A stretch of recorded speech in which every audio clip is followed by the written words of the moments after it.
Hi అండి, ఈరోజు కాకరకాయ ఫ్రైని ఆవగింజంత చేదు లేకుండా ఎలా తయారు చేయాలో ఈ వీడియోలో చేసి చూపిస్తానండి. స్టవ్ మీద కడాయి పెట్టుకొని ఒక 3 టేబుల్ స్పూన్ వరకు ఆయిల్ వేసుకోవాలండి. ఆయిల్ వేడెక్కినాక ఇక్కడ నేను 1/2 కేజీ కాకరకాయలు అండి మీడియం సైజులో కట్ చేసి తీసుకున్నాను. అలాగే కాకరకాయల పైన బుడపుల్లా ఉంటాయి కదండి, అవి తీసి కట్ చేసుకుంటే చేదు తగ్గుతుందండి. అలాగే ముదురు విత్తనాలు ఉంటే కూడా అవి తీసేయండి. ఇప్పుడు కాకరకాయలు అనేది కడాయిలో వేసుకొని 1/2 టీ స్పూన్ ఉప్పుని వేసుకొని ఒకసారి బాగా కలుపుకొని మూత పెట్టుకొని ఒక 10 నిమిషాలు మీడియం ఫ్లేమ్లో మగ్గించుకోండి.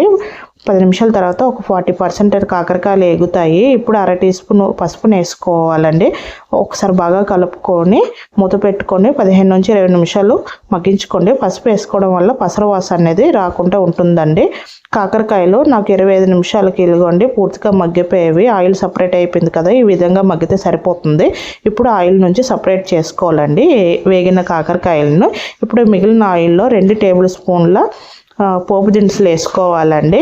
అలాగే 4 దంచిన వెల్లుల్లి రెబ్బలు, 2 ఎండుమిర్చి, ఒక రెమ్మ కరివేపాకుని వేసుకొని 1 నిమిషం పాటు ఫ్రై చేసుకోవాలండి. ఇలా వేగిన పోపుల్లోని ఒక మీడియం సైజు ఉల్లిపాయ చిన్న ముక్కలుగా కట్ చేసుకొని వేసుకొని కాస్త మగ్గాలండి. ఉల్లిపాయ అనేది ఇలా మగ్గిన దాంట్లో మీడియం సైజు టమాటోని వేసుకోవాలండి. టమాటా త్వరగా ఎగడానికి ఇందులో 1/2 టీ స్పూన్ ఉప్పు వేసుకుంటున్నానండి. కూర రుచికి సరిపోతుంది. కాకరకాయ ఫ్రై అయినప్పుడు కూడా వేసాం కదా, చూసి వేసుకోండి. అలాగే 1/2 టీ స్పూన్ పసుపుని వేసుకొని ఒకసారి బాగా కలుపుకొని మూత పెట్టుకొని టమాటా అనేది సాఫ్ట్గా కుక్ అయినంత వరకు ఫ్రై చేసుకోవాలండి. ఇలా టమాటా అంతా బాగా వేగిన దాంట్లోని 1 టీ స్పూన్ ధనియా powder, 1/2 teaspoon garam masala, 1 teaspoon కారము, 2 టేబుల్ స్పూన్ల కోకోనట్ పౌడర్ అండి. ఈ కోకోనట్ పౌడర్ వేసుకోవడం వల్ల చేదు అనేది కర్రీకి ఉండదు, టేస్ట్ కూడా బాగుంటుంది. ఇప్పుడు మనం ఫ్రై చేసుకున్న కాకరకాయ ముక్కలు వేసుకొని ఈ కాకరకాయ ముక్కలకి ఇవన్నీ బాగా పట్టేటట్టు ఒకసారి బాగా కలుపుకోవాలండి.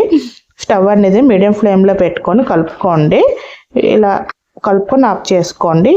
ఈ కాకరకాయ ఫ్రై అనేది అన్నంలో కలుపుకుంటే బాగుంటుందండి, మరీ డ్రైగా ఉండదు. టమాటో ఇవన్నీ వేసాం కాబట్టి అన్నంలో కలుపుకుంటే బాగుంటుంది. వీడియో నచ్చితే లైక్ చేసి ఫాలో చేయండి. Thank you for watching.